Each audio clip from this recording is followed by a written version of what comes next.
नमस्कार विद्यार्थी मित्रांनो, नोट्स इन मराठी या आपल्या शैक्षणिक यूट्यूब चॅनलवर तुमचे मनापासून स्वागत आहे.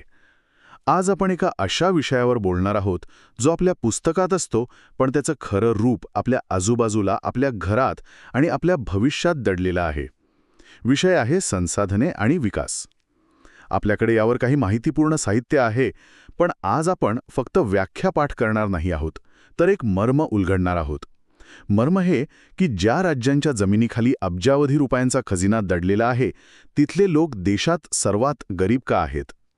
आणि हे समजून घेण्यासाठी आपल्याला संसाधन म्हणजे नक्की काय हे मुळापासून समजून घ्यावं लागेल. तर मग सुरुवातच या शब्दापासून करूया. संसाधन किंवा रिसोर्स. आपल्याला शाळेत शिकवतात की निसर्गातली कुठलीही गोष्ट जी आपली गरज भागवते ती संसाधन, पण गोष्ट इतकी सोपी नाहीये, नाही का? अजिबात नाही. हीच तर सर्वात मोठी गैरसमजूत आहे. आपल्या स्रोतांमध्ये एक खूप महत्वाची गोष्ट सांगितली आहे. कोणतीही गोष्ट संसाधन होण्यासाठी 3 कसोट्यांवर खरी उतरावी लागते. 3 कसोट्या? हो. 1, ती टेक्नॉलॉजीने आपल्याला वापरता आली पाहिजे. 2, ती वापरणं आर्थिकदृष्ट्या परवडलं पाहिजे. आणि 3, समाजाची त्याला सांस्कृतिक मान्यता पाहिजे. दगडी कोळसा तो हजारो वर्षांपासून जमिनीखाली होता, पण जेव्हा माणसाला तो जाळून ऊर्जा मिळवण्याचं तंत्रज्ञान सापडलं, तेव्हा तो संसाधन बनला. वा, म्हणजे निसर्गात वस्तू असतात, पण संसाधनं ही माणसं बनवतात. हा विचारच खूप वेगळा आहे. अगदी. याला एका त्रिकोणाच्या रूपात पाहता येतं. या त्रिकोणाच्या एका कोपऱ्यात आहे निसर्ग, दुसऱ्या कोपऱ्यात तंत्रज्ञान आणि तिसऱ्या कोपऱ्यात आहेत संस्था. संस्था म्हणजे कंपन्या, सरकार वगैरे? हो, बरोबर. आणि या त्रिकोणाच्या केंद्रस्थानी आहे माणूस. माणूस तंत्रज्ञानाच्या मदतीने निसर्गातल्या गोष्टी वापरतो आणि संस्थांच्या माध्यमातून त्यांचा विकास करतो. त्यामुळे संसाधने ही काही निसर्गाची फुकट मिळालेली देणगी नाही, तर ती मानवी श्रमाचं आणि बुद्धीचं फळ आहे. आणि म्हणूनच त्यांचं वर्गीकरण सुद्धा वेगवेगळ्या प्रकारे केलं जातं. जसे की काही संसाधने पुन्हा पुन्हा वापरता येतात. सौर ऊर्जा, वारा यांना आपण नूतनीकरणक्षम म्हणतो. बरोबर. आणि काही एकदा वापरली की संपली. पेट्रोल, कोळसा ही झाली अनूतनीकरणक्षम. बरोबर. आणि मालकीवरूनही फरक करता येतो. तुमचं घर हे तुमचं वैयक्तिक संसाधन आहे. गावातलं मैदान हे सामुदायिक आहे. देशातल्या नव्या राष्ट्रीय आहेत. आणि समुद्रातला खजिना हा आंतरराष्ट्रीय आहे, ज्यावर कोणा एका देशाचा हक्क नाही. पण या सगळ्या वर्गीकरणापेक्षा महत्वाचा प्रश्न हा आहे की आपण या संसाधनांचा वापर कसा करतो. आणि इथेच तर खरी कहाणी सुरू होते. ही तर निसर्गाची देणगी आहे, फुकट आहे, उर्बाळा या वृत्तीमुळे माणसाने या संसाधनांचा इतका बेसुमार वापर केला की आज आपण मोठ्या संकटात सापडलो आहोत. हो. आणि ही संकटं 3 स्तरांवर आहेत. पहिलं म्हणजे काही लोकांच्या लालसेपोटी संसाधनांचा प्रचंड ऱ्हास झाला. जंगलं तुटली, नद्या प्रदूषित झाल्या, जमीन नापीक झाली. आणि दुसरं संकट सामाजिक आहे.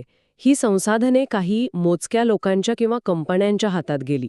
त्यामुळे समाज श्रीमंत आणि गरीब या 2 टोकांमध्ये विभागला गेला. विषमता प्रचंड वाढली. आणि तिसरं संकट तर या सगळ्याचं मिळून बनलेलं एक जागतिक राक्षस आहे. म्हणजे ग्लोबल वॉर्मिंग, ओझोनच्या थराला पडलेलं छिद्र, जमिनीची धूप. हो, या सगळ्यामुळे आपलं अख्खं ग्रहच धोक्यात आले आहे. बरोबर. आणि जेव्हा हे संकट खूप मोठं झालं, तेव्हा जगाला जाग आली. यावर उपाय म्हणून एक संकल्पना पुढे आली, जिचं नाव आहे शाश्वत विकास किंवा सस्टेनेबल डेव्हलपमेंट. हा शब्द आपण खूप ऐकतो. शाश्वत विकास ऐकायला खूप छान वाटतो, पण याचा सोपा अर्थ काय? सोपा अर्थ, समजा तुम्हाला तुमच्या आजोबांकडून एक मोठी वाडी आणि बँक बॅलन्स वारसा हक्काने मिळाला. ठीक आहे. तुम्ही 2 गोष्टी करू शकता. एक तर सगळी वाडी विकून पैसे उडवून टाकायचे, किंवा त्या वाडीची चांगली काळजी घ्यायची, शेती करायची आणि ती अधिक समृद्ध करून तुमच्या पुढच्या पिढीच्या हातात द्यायची. दुसरा पर्याय म्हणजे शाश्वत विकास. वाह, क्या बात है. म्हणजे आजच्या पिढीने आपला विकास असा करायचा की पुढच्या पिढ्यांच्या विकासाची संधी हिरावली जाऊ नये. आपण पार्टी करायची, पण घर इतकं घाण नाही करायचं की दुसऱ्या दिवशी कुणाला त्यात राहताच येऊ नये. अगदी तसंच. आणि याच विचारातून 1992 मध्ये ब्राझीलच्या रियो दी जानेरो शहरात जगातले सगळे मोठे देश एकत्र आले. त्याला वसुंधरा परिषद म्हणतात. अर्थ समिट. हो. तिथेच एजेंडा 21 नावाचा एक करार झाला. जो सांगतो की सगळ्या देशांनी मिळून हा शाश्वत विकासाचा मार्ग कसा अवलंबायचा. आता हेच तत्व आपण भारताच्या संदर्भात पाहूया. भारत तर विविधतेने नटलेला देश आहे. इथे संसाधनांच्या बाबतीतही प्रचंड विविधता आहे. आणि इथेच तो सुरुवातीचा प्रश्न पुन्हा समोर येतो. बरोबर. आपल्या स्रोतांमध्ये एक जबरदस्त विरोधाभास मांडला आहे. बघा, झारखंड, छत्तीसगड, ओडिसा या राज्यांमध्ये देशातले सर्वात मोठे कोळसा आणि खनिजांचे साठे आहेत. म्हणजे जमिनीखाली अब्जावधींची संपत्ती आहे. हो, पण मानवी विकास निर्देशांकात ही राज्य खूप मागे आहेत. तिथले लोक गरीब आहेत. आणि दुसरीकडे महाराष्ट्र, पंजाब, हरियाणा यांसारख्या राज्यांमध्ये नैसर्गिक संसाधने तुलनेने कमी आहेत, पण ती आर्थिकदृष्ट्या जास्त विकसित आहेत. हे कसं शक्य आहे? म्हणजे ज्याच्याकडे खजिना आहे तो गरीब आणि ज्याच्याकडे नाही तो श्रीमंत. कारण काय आहे ना, केवळ जमिनीखाली खजिना असून विकास होत नाही. तो खजिना बाहेर काढण्यासाठी, त्यावर प्रक्रिया करण्यासाठी आणि तो विकण्यासाठी लागणारं तंत्रज्ञान, शिक्षण कुशल मनुष्यबळ आणि योग्य सरकारी धोरणं लागतात. भारताच्या इतिहासात आपण हेच पाहिलं आहे. इंग्रजांनी भारतातून कच्चा माल नेला, आपल्या तंत्रज्ञानाने पक्का माल बनवला आणि तोच आपल्याला जास्त किमतीत विकला. म्हणजे त्यांनी आपल्या संसाधनांचा वापर करून स्वतःचा विकास केला. अगदी. म्हणजे खरी संपत्ती दगडमातीत नाही, तर माणसाच्या डोक्यात आणि त्याने बनवलेल्या सिस्टममध्ये आहे. अगदी बरोबर. म्हणूनच संसाधनांचं नियोजन खूप महत्वाचं ठरतं. नुसती उपलब्धता पुरेशी नाही.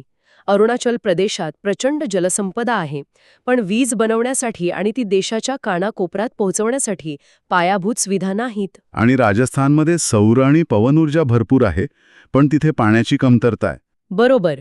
त्यामुळे एका संतुलित नियोजनाची गरज आहे. या सगळ्या चर्चेतून एक गोष्ट स्पष्ट होते की संसाधनांचं संवर्धन किंवा काळजी घेणं किती गरजेचं आहे. यावर महात्मा गांधीजींचं एक वाक्य आपल्या स्रोतात दिलंय, जे आजही तितकंच खरं वाटतं. कोणतं?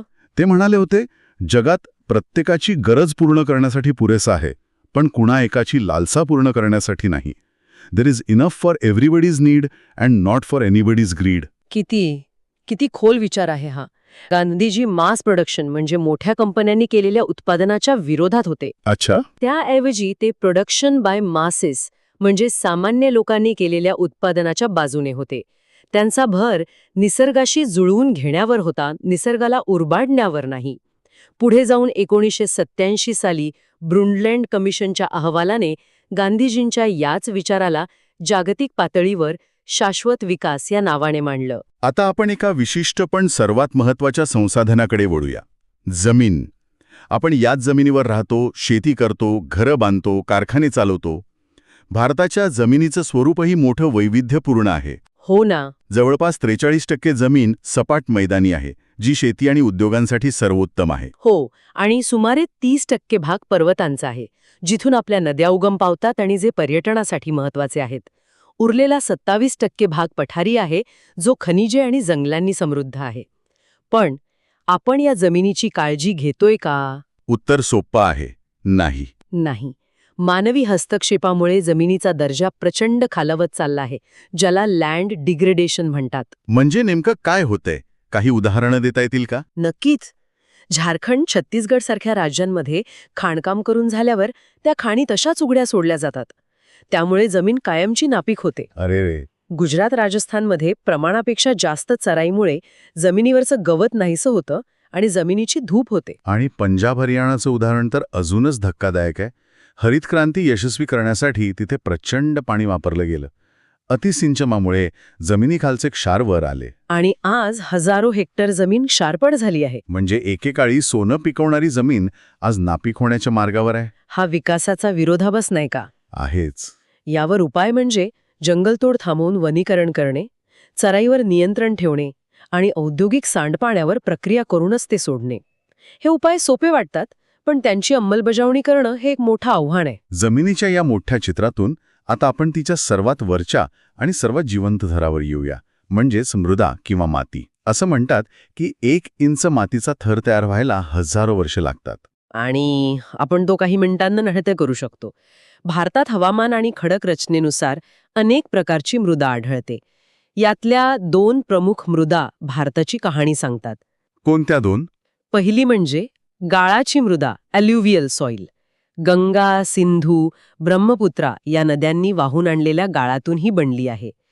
उत्तर भारताचं मैदान याच मृदेने बनलं आहे आणि ती इतकी सुपीक आहे की देशाची अर्धी भूक ती भागवते. आणि दुसरी महत्वाची मृदा म्हणजे दख्खनच्या पठारावरची काळी मृदा, ब्लॅक सॉइल, जिला आपण रेगूर म्हणतो. हो, ही कापसासाठी इतकी उत्तम आहे की तिला काळी कापसाची मृदा असंच नाव पडलंय. या मातीची पाणी धरून ठेवण्याची क्षमता अफाट आहे. विदर्भाची संपूर्ण अर्थव्यवस्था एकेकाळी याच मातीवर आणि तिच्यातून येणाऱ्या कापसावर अवलंबून होती. अच्छा. याशिवाय कमी पावसाच्या प्रदेशात तांबडी आणि पिवळी मृदा आढळते. तर जिथे खूप पाऊस पडतो तिथे खडकांची झीज होऊन जांभी मृदा म्हणजे लॅटराइट सॉइल तयार होते. चहा कॉफीसाठी हीच वापरतात ना? हो, दक्षिण भारतात चहा, कॉफी आणि काजूची लागवड ह्याच मृदेत होते. वाळवंटी प्रदेशात शुष्क मृदा आणि डोंगराळ भागात वनमृदा आढळते. पण या सगळ्या प्रकारच्या मृदेसमोर एक समान धोका आहे, तो म्हणजे मृदेची धूप, सॉइल एरोजन, म्हणजे सोप्या भाषेत माती वाहून जाणे. बरोबर. जोरदार वाऱ्याने किंवा पावसाच्या पाण्याने मातीचा वरचा सुपीक थर वाहून जातो. याला चुकीच्या पद्धतीने केलेली नांगरणी किंवा जंगलतोड जबाबदार आहे. यावर उपाय काय आहेत? हो, आणि यावर काही पारंपरिक पण खूप प्रभावी उपाय आहेत. डोंगराळ भागात उतारावर आडवी नांगरणी करणे, ज्याला समोच्च नांगरणी किंवा कॉन्टोर प्लॉविंग म्हणतात. त्यामुळे पाण्याचा वेग कमी होतो. पायऱ्या-पायऱ्यांची शेती पण करतात. हो, टेरेस फार्मिंग. आणि वाळवंटी भागात वाऱ्याचा वेग कमी करण्यासाठी शेताच्या कडेने झाडांची रांग लावणे, ज्याला शेल्टर बेल्ट म्हणतात, हे सुद्धा खूप उपयोगी पडते. तर मग या सगळ्या चर्चेचा सार काय? संसाधने म्हणजे फक्त निसर्गात सापडणाऱ्या निर्जीव वस्तू नाहीत. ती निसर्ग, तंत्रज्ञान आणि माणूस यांच्यातले एका जिवंत नात्यातून तयार होतात. बरोबर. आणि त्यांचा वापर करताना आपल्याला केवळ आजचा नाही, तर उद्याचा, आपल्या पुढच्या पिढ्यांचा विचार करावा लागेल. अगदी बरोबर. आणि या चर्चेतून एक मूळ प्रश्न पुन्हा समोर येतो, जो आपल्या स्रोताने अप्रत्यक्षपणे विचारला आहे. झारखंडसारख्या राज्याकडे नैसर्गिक संसाधनांची प्रचंड संपत्ती आहे, पण तंत्रज्ञान आणि कुशल मनुष्यबळाची कमतरता आहे. आणि याउलट जपानसारख्या देशाकडे नैसर्गिक संसाधने जवळजवळ नाहीतच. पण त्यांच्याकडे जगातलं सर्वोत्तम तंत्रज्ञान आणि शिक्षित लोक आहेत. यावरून आपण विचार करायला हवा की 21व्या शतकातलं खरं आणि सर्वात मौल्यवान संसाधन कोणतं आहे? जे जमिनीखाली दडलेलं आहे ते, की जे माणसाच्या मेंदूत आहे ते? मला वाटते या प्रश्नाचं उत्तरच आपल्या विकासाची दिशा ठरवेल.